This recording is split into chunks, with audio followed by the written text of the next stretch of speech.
हर हर महादेव दोस्तों। सबसे पहले हमारे दिन की शुरुआत हो चुकी है। आज है 7 जून और समय आप देख सकते हैं 8:59 हो गया है ना। और ये इसके पीछे का कारण ये है कि थोड़ा सा मौसम चेंज हो रहा है, गर्मियों से बरसात का सीज़न आ रहा है। तो मुझे आज में जब मैं मॉर्निंग में उठी तो मुझे थोड़ा सा लो फील हो रहा था। तो आज के दिन की सबसे पहली सलाह यही है कि अपनी हेल्थ का ध्यान दीजिए। अदरवाइज़ आपकी सुबह सुबह की स्टडी अगर ख़राब होती है ना तो थोड़ा हमें लो लो सा फील होता है। तो जैसा कि आप सभी जानते हैं कि हम बैंकिंग एग्जाम्स को टारगेट कर रहे हैं और आज हमारी तैयारी का तीसरा दिन है। और ये डे तब तक काउंट करूँगी मैं जेन्युइनली जब तक मेरा सिलेक्शन होगा। तो आप मेरी जर्नी में बने रहिए और साथ के साथ मैं एनी हाउ कंडीशन जो मेरे दिन का शेड्यूल होगा वो आपके साथ शेयर जरूर करूँगी। चाहे मेरी 2 घंटे स्टडी हुई हो, 8 घंटे हुई हो, चाहे 12 घंटे। तो चलिए अब आपको लेके चलती हूँ मेरी स्टडी टेबल पर।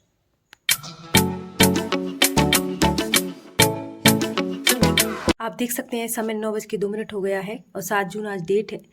7 जून आज डेट है और आप ही के सामने मैं यहाँ पे कल का जो टाइमर है उसे रीसेट कर देती हूँ। 8 घंटे 15 मिनट ही हमारी कल पढ़ाई हो पाई थी।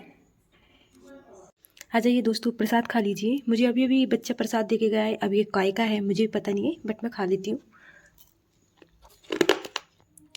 7 जून 9:04 और आप ही के सामने मैं टाइमर को रीसेट कर देती हूँ अभी। ये देखिए, तो जो कल वाला टाइमर है उसे हम रीसेट कर देते हैं अभी। ये हो गया है क्विट और ये हो गया है नया स्टार्ट। उसके बाद मैं आपको बता देती हूँ कि आज जो है ना, आज मैं मॉक टेस्ट नहीं लगाने वाली हूँ क्योंकि मेरी तबीयत ख़राब हुई थी। तबीयत ख़राब नहीं थी, बस उठी हूँ तो सिर भारी भारी सा हो रहा है, लो फील हो रहा है। इसलिए जो स्टडी मुझे 7 बजे से स्टार्ट करनी थी वो मैं 9 बजे से कर रही हूँ आज स्टार्ट। और उसमें आपको पता ही है कि मैं सुबह का मॉक लगाने के बाद फिर मेरा 9 बजे से 12 बजे का जो शेड्यूल रहता है ना, 2.5-3 घंटे का, वो मेंस की क्लास लेने का रहता है, जिसमें प्री टू मेंस जा रही हूँ मैं।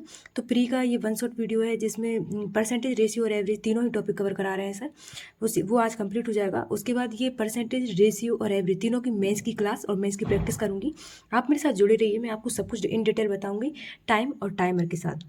और आपका कुछ डाउट भी रहेगा ना, अगर कमेंट सेक्शन में आप कुछ पूछोगे मुझसे तो मैं उसका जवाब भी आपको वीडियो में ही इन डिटेल दे दूँगी बीच में।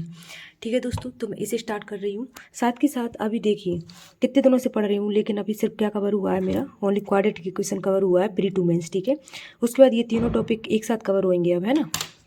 आगे मैं आपको बताती हूँ। उसके साथ एक और सलाह देना चाहूँगी मैं आपको दिन भर की, कि जो भी आप पढ़ रहे हैं ना उसे ट्रैक कीजिए। जब ट्रैक करते हैं और कागज़ पर लिखते हैं ना तो हमें कॉन्फिडेंस आता है कि ये भी कंप्लीट हो गया, ये भी कंप्लीट हो गया। तो उससे क्या मोटिवेशन मिलता है। जिसमें क्या किया है मैंने, मई की 1, 2, 3, 4 को संडे था और 5 तक की मेरी करंट अफेयर्स कवर हो गई है। आज मैं अभी बता ही दूँगी। और साथ के साथ मैं डेली का कवर करने की कोशिश कर रही हूँ, जिसमें 5 जून की हो गई है और 6 जून की, हाँ 6 जून की कवर नहीं, सॉरी 6 जून की नहीं हुई है। मैं आपसे बिल्कुल भी झूठ नहीं बोलूँगी, जो भी रहेगा एकदम जेन्युइन रहेगा। उसका टू डू लिस्ट भी बता देते हैं आपको। ये आज की टू डू लिस्ट है जिसमें देखिए मॉक हट गया है। आज की पहली क्लास होगी, फिर मैं इसकी PDF होगी, फिर एडिटोरियल क्लास, करंट अफेयर्स होगा। तो चलिए मेरे दिन की शुरुआत मैं कर देती हूँ और आप भी कर दीजिए।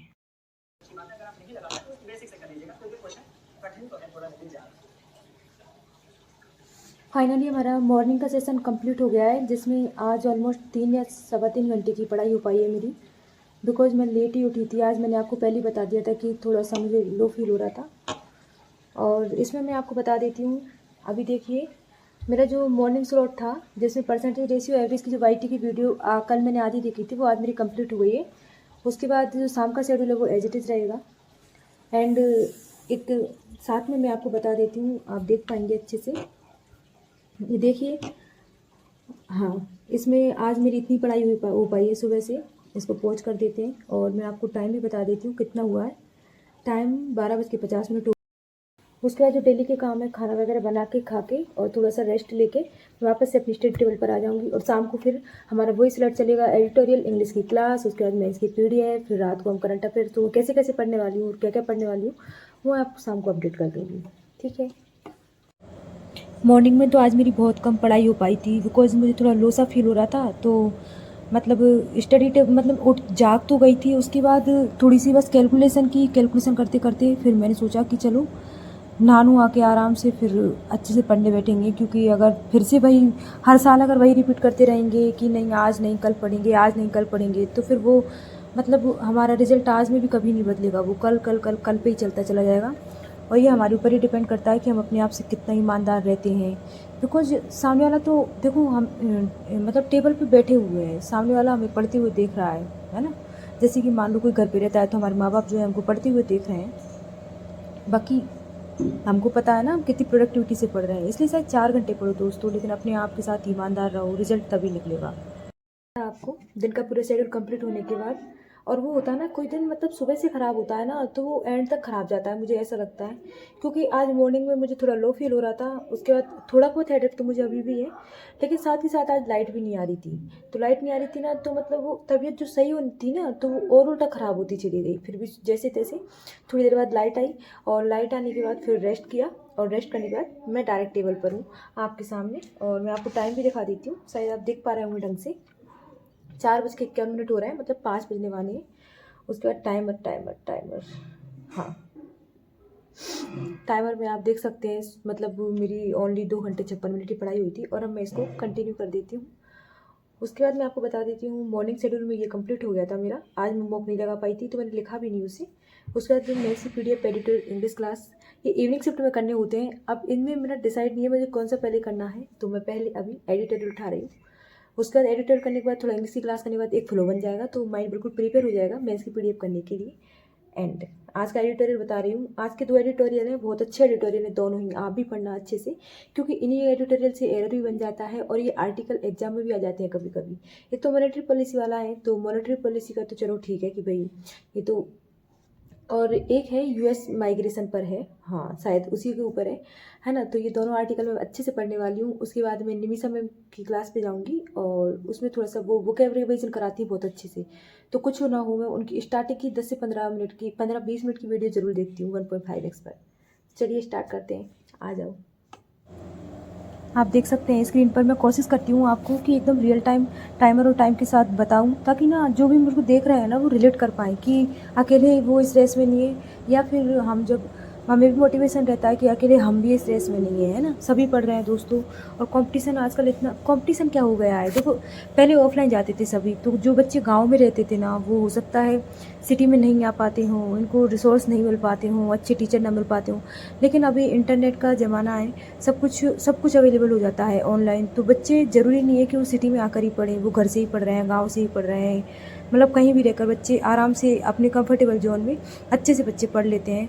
माँ बाप के साथ रहकर क्या है, हमारा माइंड भी रिलैक्स रहता है, तो बढ़िया प्रोडक्टिव आवर्स और प्रोडक्टिव स्टडी भी हो जाती है हमारी। पहले तो क्या है, बाहर जाते थे तो खाने की टेंशन, पैसों की टेंशन, रूम का रेंट, ये सब कुछ मतलब काटा कूटा होता था, जैसे कि जनरली हमने फेस किया है, वो सब चीज़ें हम फेस किया है, इसलिए मैं बता पा रही हूँ आपको। अभी मैंने देखो इंग्लिश का ये मॉक टेस्ट लगाना स्टार्ट कर दिया है। इसके मार्क्स मैं आपको बताऊंगी जब ये कंप्लीट हो जाएगा ना, तो सबमिट करने के बाद क्या रहता है क्या नहीं रहता। ये मेंस का है तो मेरे तो वैसे ही झाग आते रहते हैं कि पता नहीं जो मैंने सही मान के टिक किया है उसमें क्या गलत हो जाए, भगवान ही जाए। मैं बताती हूँ आपको आगे, है ना। ओके, ये टाइमर, और मैं टाइम भी बता देती हूँ आपको। 9 बज गए हैं, और अभी मेंस की मैंने रीजनिंग की PDF की थी, और इंग्लिश का मैंने लगाया था टेस्ट फॉर्मेट में लगाया था इसको, बिकॉज इंग्लिश के लिए टाइम कम नहीं पड़ता, बट रीजनिंग में क्या है, बहुत सारी ये पजल जो है ना वो सीखनी होती है अच्छे से। तो टाइमर जब चलता रहता है ना तो इतनी अप्रोच नहीं लगा पाते हम, इसलिए मैं उसको अभी PDF फॉर्मेट में कर रही हूँ। उसके बाद जब मैं सारे कॉन्सेप्ट अच्छे से सीख जाऊँगी ना, तब उसको मैं टेस्ट फॉर्मेट में लगाने लग जाऊँगी। इसमें मुझे कुछ इंपॉर्टेंट बताना था आपको, जैसे कि देखिए ये पहला तो मैं आपको ये बताना चाह रही थी कि ना, सिर्फ रीडिंग से काम नहीं होगा, और सिर्फ वोकैब रटने से काम नहीं होगा, आपको वोकैब भी आनी चाहिए, साथ में रीडिंग की स्पीड भी आपकी अच्छी होनी चाहिए, तभी आप कर पाओगे। जैसे आप यहाँ पे देख सकते हो मैंने जो ऑप्शन लगाए हैं, अभी मैं आपको बताती हूँ इस वाले में। यहाँ पे ना एग्जामिनर हमेशा हमें ऐसे ऑप्शन देगा जो हमें कन्फ्यूज करेंगे, और यहीं से हमारी नेगेटिव मार्किंग हो जाती है। जैसे कि देखो यहाँ पे AD और BC, मुझे लगा था कि साथ में ये भी इंटरचेंज होंगे B और C के साथ, बट लेकिन A और D ही इंटरचेंज हुआ था। तो यहाँ पे वोकैब नहीं, यहाँ पे मेरी जो रीडिंग कॉम्प्रिहेंसिव जो एबिलिटी है ना, वहाँ पे मेरी लैक हो रही है। आप नेक्स्ट क्वेश्चन में भी देख सकते हैं, यहाँ पे भी मेरे साथ यही हुआ है। अब मैं आगे आपको बताती हूँ। देखिए ये क्वेश्चन ना देखने में जनरली बहुत बड़े लगते हैं, क्योंकि जब ये यहाँ पे जो इंटरफेस ओपन हो रहा है ना, उसमें ये सिर्फ 6 लाइन का शो हो रहा है, लेकिन जब हम एग्जाम सेंटर पे जाएंगे ना, तो वहाँ का जो पीसी होता है ना, वहाँ पे उनका जूम होता है 150% के आसपास होता है। तो ये 6 लाइन ना वहाँ पे कम से कम हमको 10 लाइन दिखेंगी, और हम जनरली ऐसे क्वेश्चन को छोड़ देते हैं, जबकि ना ये बहुत ईजी होते हैं। मतलब एक बार पढ़ने में ना ये समझ में आ जाते हैं। जैसे कि अगर आप डेली आर्टिकल, डेली एडिटोरियल पढ़ रहे हो ना, तो आपको ये सब समझ में आ जाएगा कि आगे आपको क्या लिखना है। और जनरली मतलब मैं तो ऐसे क्वेश्चन अब नहीं छोड़ने वाली हूँ, पहले मेरे साथ भी ऐसा ही होता था। मुझे ऐसा लगता था ये क्वेश्चन बहुत बड़े हैं, बट इनमें नेगेटिव बहुत कम होता है। मैं आपको एंड्स प्रूफ बता रही हूँ।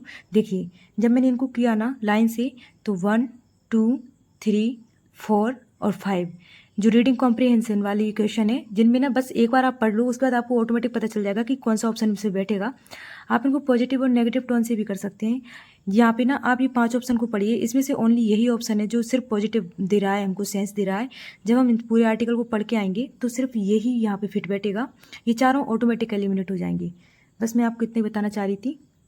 उसका पैराजम्बल था, और ये पैराजम्बल में इसने सीक्वेंस पूछा था, तो वो मेरा सही हो गया था।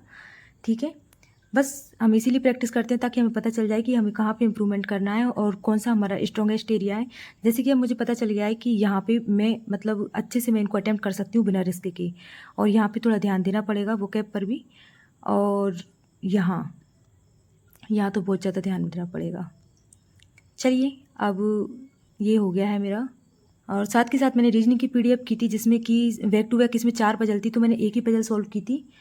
और ये हमारा स्लॉट खत्म हो गया है। जनरली यहाँ पे मुझे ये 8 बजे फ्री हो जाना चाहिए था, बट मेंस की पीडीएफ लगाते लगाते टाइम का पता नहीं चलता। और उसके बाद बस अब थोड़ा सा रेस्ट लेने के बाद जितनी भी टाइम 12 बजे, 12:30 बजे या 1 बजे तक जितना ही पढ़ूंगी मैं, अब करंट अफेयर्स ही पढ़ने वाली हूँ। ठीक है।